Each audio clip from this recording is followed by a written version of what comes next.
Dear listeners, a new day and a new story to discuss. Today, I'm going to tell you a story that interests me. Listen and write down what you think about this situation. I'm interested in your opinions. The chill of the evening breeze brushed against my skin as I sat on the front porch, staring into the distance. My mind was a whirlwind of thoughts, but at the center of it all was Clara, my wife of 3 years. She was inside, probably curled up on the couch with her latest mystery novel, her way of escaping the world we had built together. A world that, lately, felt as fragile as a house of cards. I took a deep breath, the scent of the night jasmine mingling with the lingering traces of our earlier argument. It was a petty quarrel about something as mundane as the grocery list, but it was more than that. It was a manifestation of the growing rift between us. "Hey," Clara's voice, soft yet uncertain, broke through my reverie. I turned to see her standing at the door, a hesitant figure silhouetted against the warm light from inside. "Hey," I replied, my voice barely above a whisper. She walked over, taking a seat beside me. We sat in silence, the unspoken words hanging heavily between us. "I'm sorry about earlier," she finally said, breaking the silence. "It's not just about the grocery list, is it?" I asked, my eyes meeting hers. They were filled with a complexity of emotions I had come to know too well. "No, it's not," she sighed, tucking a stray lock of hair behind her ear. "We're struggling, aren't we?" I nodded, feeling the weight of our reality. "We are. It's like we're both here, but not really together." She leaned her head on my shoulder, a small gesture, yet it felt like a lifeline. "Do you remember when we first moved in here?" she asked, her voice tinged with nostalgia. How could I forget? We were so excited, planning our future, decorating every room. I trailed off, the memories bittersweet. "We were a team back then," she murmured. "We still are, aren't we?" I asked, though I wasn't sure if I was seeking reassurance or offering it. "We're trying to be," she replied softly. "But it feels like we're stuck, running on a treadmill, going nowhere." I knew she was right. Our life had become a routine, a cycle of work, bills, and fleeting moments of togetherness. We were like two actors playing our roles, yet the script had become dull and predictable. I miss us, Clara. The US who would laugh over silly jokes, who would plan spontaneous weekend getaways.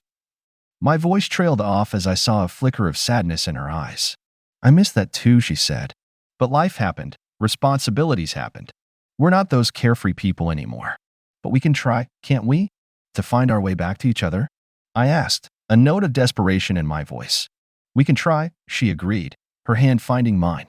"But it's going to take more than just wanting it. We have to work for it." I squeezed her hand, feeling a glimmer of hope amidst the uncertainty. "Then let's work for it. Together." She nodded, and we sat there, hand in hand, under the starlit sky. It was a small moment, a mere whisper in the chaos of our lives, but it felt significant. It was a promise, a commitment to fight for what we once had, for what we could have again. As we walked back into the house, I realized that the journey ahead would be challenging. But for the first time in a long time, I felt like we were ready to face it together. The evening air was crisp, carrying the scent of freshly cut grass as I laced up my cleats. The soccer field was alive with energy, my teammates jogging, passing balls, their laughter echoing under the floodlights. I felt a rush of adrenaline, the kind that always hit me before a game. This was more than a hobby, it was my escape, a place where I could just be me, not someone's husband, not a bill payer, just a guy who loved the game. Clara was there, as she always was, perched on the metal bleachers, her presence a silent cheer for me. I jogged over to her, squeezing in a moment before the game. "Hey, you made it," I said, a smile breaking across my face. "I wouldn't miss it," she replied, her eyes sparkling under the field lights. "Kick somebody out there, okay?" "I always do," I said with a wink and jogged back to the field. The game was intense, a whirlwind of movement, shouts, and the thud of the ball being kicked. I was in my element, weaving through defenders, coordinating with my team. At halftime, we were tied, and I jogged over to the sidelines for a quick break. "You're doing great out there," Clara said, handing me a water bottle. "But don't tire yourself out. Remember, you've got work early tomorrow." I know, I said, catching my breath. "But tonight feels different, like we could really win this." The second half was even more vigorous. We scored, they equalized, and the tension was palpable. In the final minutes, with a swift pass from a teammate, I scored the winning goal. The team erupted in cheers, and I looked over at Clara, expecting to see her cheering. But she wasn't there. Confused, I scanned the stands, finally spotting her talking animatedly on her phone, a frown on her face. I felt a twinge of concern but pushed it aside as my team engulfed me in celebrations. Post-game was always a ritual. The team would hit a local bar or someone's place to unwind.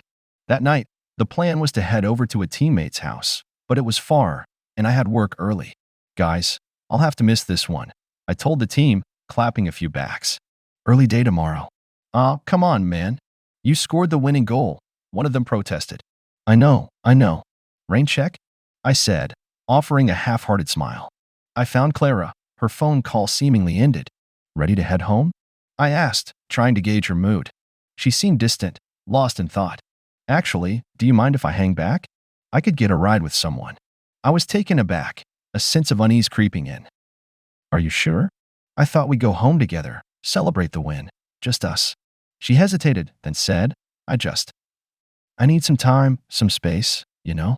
I didn't understand, but I didn't want to push it. Okay, sure. Just be safe, okay? We drove home in silence, an unspoken tension filling the car. As we approached our street, her phone buzzed. She glanced at it, a flicker of something crossing her face. What's that? I asked. Nothing, just a text from one of the guys. He's offering a ride to the get-together, she said, a little too quickly.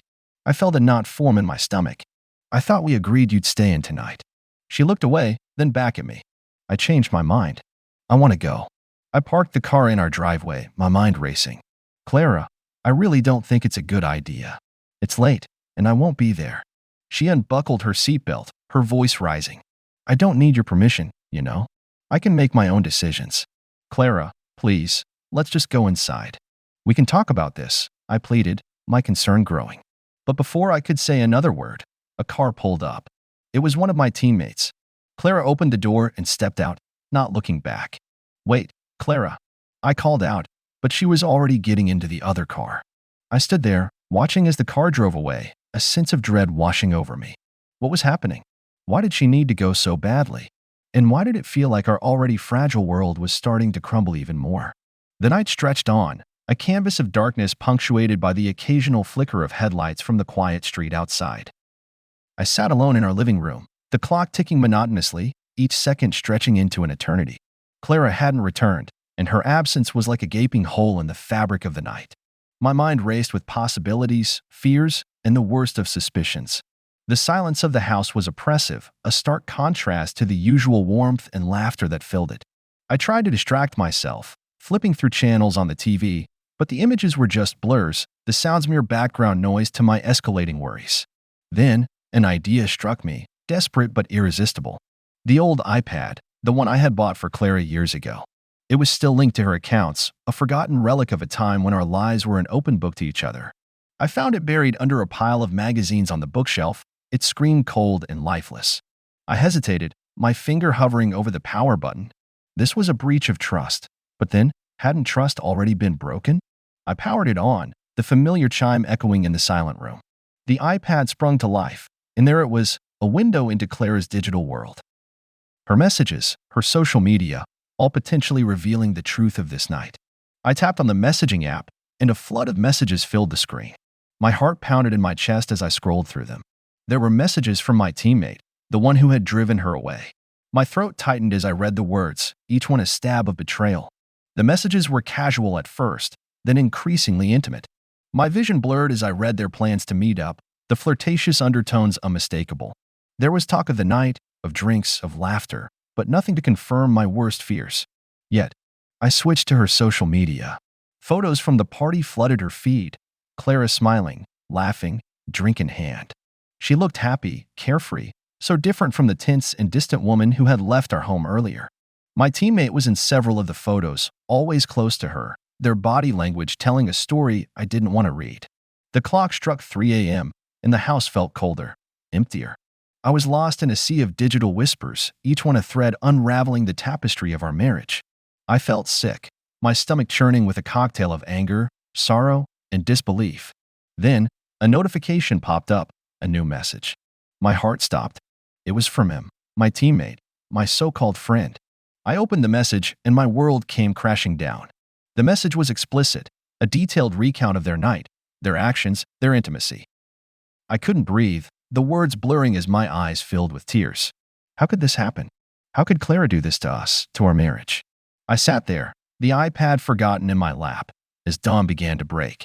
The first light of morning crept through the curtains, casting a pale glow on the walls. It was a new day, but for me, it felt like the end of everything I knew and loved. I heard a key turn in the lock. Clara was home. My heart raced as I wiped away my tears, the iPad still displaying the damning messages. I stood up, my body trembling with a maelstrom of emotions. The door opened, and there she was, her eyes avoiding mine. "Clara," I said, my voice barely a whisper. "Where have you been?" She looked up, her expression weary. "I was out. I needed some time to think." "Think about what?" "About us," I asked, my voice rising. She sighed, her shoulders sagging. "Yes, about us. About everything." I held up the iPad, the screen a silent accuser. "Is this what you were thinking about?" Her eyes widened as she saw the screen, the color draining from her face. How did you?" "I read the messages, Clara. I know everything." My voice was steady, but inside I was crumbling. She stepped back, as if trying to escape the reality confronting her. I can explain." "Explain?" I echoed, disbelief lacing my words. "How can you possibly explain this?" She opened her mouth to speak, but no words came out. Instead, tears began to stream down her face, a silent admission of guilt. The sun rose higher, casting its light on the broken pieces of our life. The betrayal was out in the open, raw and undeniable. And there we stood, two people who had once promised each other forever, now strangers in the harsh light of day. The morning sun streamed through the windows, casting a warm glow that starkly contrasted the cold, sinking feeling in my stomach. I sat at the kitchen table, the iPad with its damning evidence lying in front of me like a silent judge. Clara was upstairs, presumably freshening up after her night out. The sound of the shower running was a steady reminder that the confrontation I dreaded was imminent. I rehearsed the words in my mind, each sentence heavy with the weight of betrayal. My hands trembled slightly as I heard her footsteps descending the stairs. I braced myself, ready for the storm that was about to break. Clara entered the kitchen, her hair damp and her expression one of apprehension. She knew, the moment she saw the iPad on the table and my resolute stance, that her secret was no longer just hers. "Can we talk?" she asked, her voice barely above a whisper. I nodded, motioning to the chair across from me. She sat down, folding her hands on her lap, a defensive barrier between us. "I saw the messages," I began, my voice steady but laced with hurt. "I know about you and him." Her eyes filled with tears, but she didn't look away.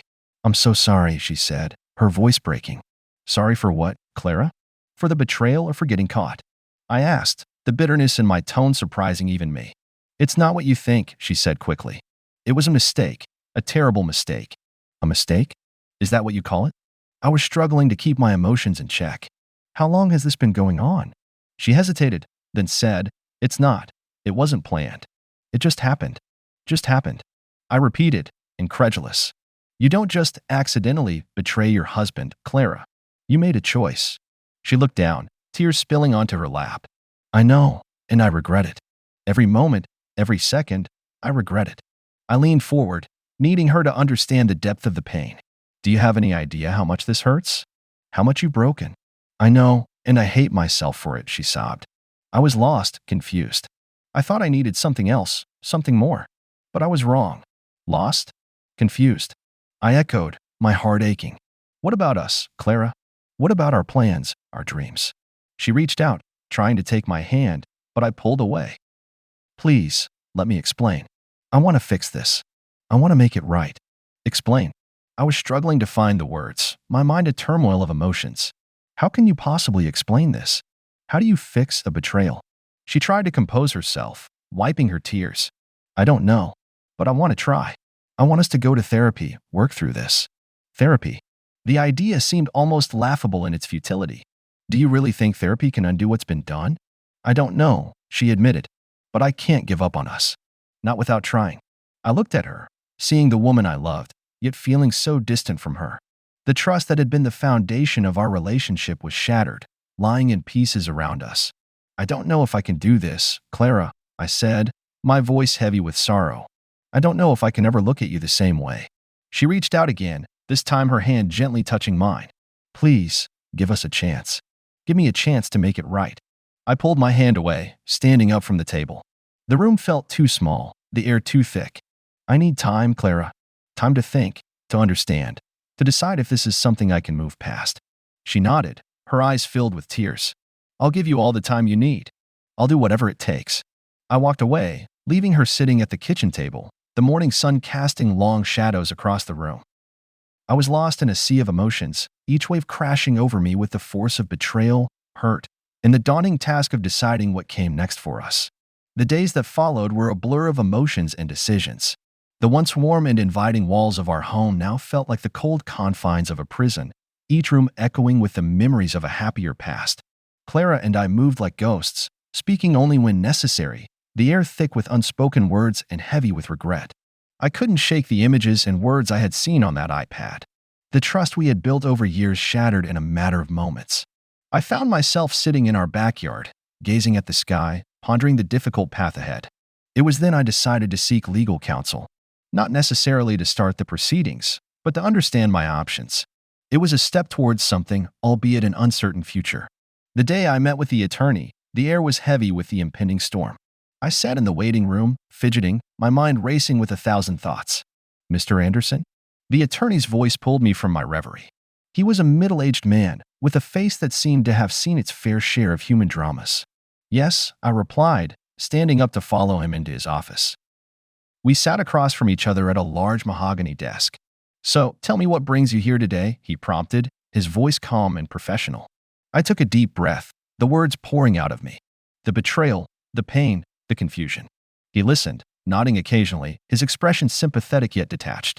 And what outcome are you hoping for from this process? He asked, after I had finished my tale. I don't know, I admitted, my voice a mere whisper.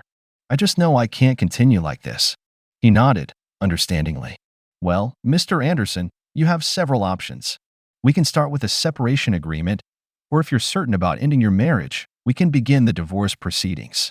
The word divorce hung in the air, heavy and final. I'll need to think about it, I said, standing up.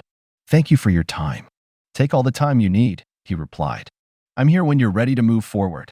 I left his office feeling a mix of relief and dread. Relief that I had taken a step, however small, towards resolving this situation. Dread for the unknown road ahead. Back at home, the atmosphere was somber. Clara was in the kitchen, cooking dinner, a feeble attempt at normalcy. I joined her, the silence between us stretching like an endless road. We need to talk, I finally said, breaking the silence. She turned off the stove, her hands trembling slightly. I know. I met with an attorney today, I continued, my voice steady. Her face paled, her worst fears confirmed. And what did they say? That we have options. Separation. Divorce. The words were like stones in my mouth. Tears welled up in her eyes. Is that what you want? A divorce? I sighed, running my hands through my hair. I don't know, Clara. I just know that I can't live with this betrayal. She stepped closer, her eyes searching mine. I'll do anything to fix this, anything. I shook my head, the finality of the situation sinking in. Sometimes, things can't be fixed. Sometimes, the damage is just too great. The rest of the evening passed in a tense silence. We ate dinner, the clinking of cutlery the only sound in the room. That night, I lay awake, staring at the ceiling, the weight of my decision a heavy cloak around my shoulders. The following days were a series of discussions and legal consultations. Clara and I were like two diplomats, negotiating the terms of our separation. It was clinical, devoid of the love and warmth that had once defined our relationship. One evening, as I sat in the backyard, the lawyer's words echoing in my head, Clara joined me. Have you made a decision? She asked, her voice a mere whisper in the night. I looked at her, the woman I had loved, the woman who had betrayed me. I think it's best if we go our separate ways, I said, my heart heavy with the finality of the words. Tears streamed down her face, but she nodded, accepting the inevitable. I'll always love you, she said, her voice breaking. And I'll always wonder why that wasn't enough, I replied, the sadness in my voice mirroring the ache in my heart. The legal battles that followed were a maze of paperwork, meetings, and decisions. It was a drawn-out process, each step a reminder of the life we were dismantling. But amid the chaos, there was a sense of closure, a slow acceptance of the end of a chapter in my life. As the divorce proceedings dragged on, I found myself reflecting on the past, the love we had shared, and the future that was now just a dream. It was a painful process, but necessary. For in the end, it was not just about ending a marriage, but about finding a way to heal and move forward towards a future that was uncertain, but mine to shape. The final signature on the divorce papers felt like the closing of a heavy door, echoing with finality through the chambers of my heart. The months of legalities and negotiations had drained me, leaving behind a shell of the man I once was. Yet, amidst the ruins of my broken marriage, a flicker of hope for a new beginning stirred within me. I found myself standing in the empty living room of our once shared home, the walls stripped of photos and memories. The echo of my footsteps was a stark reminder of the solitude that now enveloped my life. I took a deep breath, the air tinged with the scent of fresh paint, a symbolic gesture to mark the start of my new journey. As I walked through the empty rooms, my mind replayed the moments and decisions that had led me here. The pain was still raw, but it was time to rebuild, to redefine who I was beyond the shadow of my failed marriage. The next few weeks were a blur of activity. I threw myself into work, seeking refuge in the familiar routine and the challenges that kept my mind occupied. My job, once just a means to an end, became my sanctuary, a place where I could regain my sense of purpose and identity. One evening, after a long day at the office, I met up with an old friend, Mike, at a local bar. The dimly lit atmosphere and the clink of glasses provided a semblance of normalcy. "Man, it's been a while," Mike said, raising his glass. "To new beginnings." I clinked my glass against his, the sound a sharp contrast to the turmoil within. "To new beginnings," I echoed, but the words felt hollow in my mouth. "How are you holding up?" Mike asked, his eyes reflecting genuine concern. I shrugged, the weight of the past months evident in my gesture. "Surviving, I guess. It's strange, starting over. It feels like I'm learning to live all over again." He nodded, understandingly. "It's going to take time, man. But you've got this. You're stronger than you think." Our conversation meandered through various topics, from work to sports, carefully steering clear of the raw wounds of my recent past. It was a welcome distraction, a night where I could pretend to be just another guy at a bar, unburdened by heartache. The following weekend, I decided to tackle the task of redecorating the house. It was a project I had put off, the thought of erasing Clara's presence from our home too painful to bear. But it was necessary, a step towards reclaiming my space and my life. I found myself in a home improvement store, wandering the aisles filled with possibilities and choices. The array of paint colors seemed endless, each shade a potential new chapter in my story. "Need some help picking a color?" a voice asked, pulling me from my thoughts. I turned to see a woman, around my age, with a warm smile and an employee badge. Yeah, actually. I'm looking to repaint my living room, but I'm not sure where to start." She walked me through the options, her knowledge and enthusiasm for the subject evident in her explanations. I found myself drawn to her energy, a stark contrast to the numbness that had enveloped my life. "I'm thinking something bold," I said, feeling a spark of excitement for the first time in months. "Maybe a deep blue?" "Great choice," she replied, her smile infectious. "It's a color that signifies strength and new beginnings." I left the store with cans of deep blue paint and a renewed sense of purpose. The project took up most of my weekend, the physical labor a therapeutic release for the pent-up emotions I had been carrying. As the last stroke of paint dried, I stepped back to admire my work. The room had transformed, the new color breathing life into the once stagnant space. It was a small victory, but a significant one in my journey of healing and moving forward.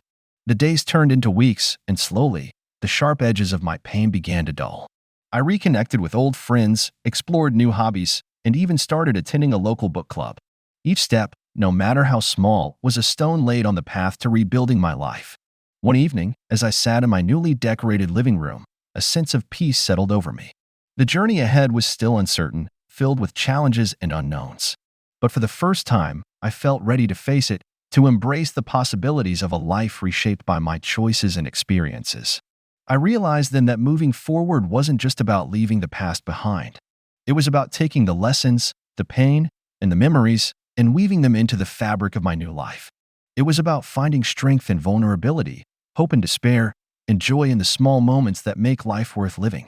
As I looked around at the blue walls surrounding me, a symbol of my newfound strength, I knew that this was just the beginning. A new chapter was waiting to be written, and I was the author of my own story.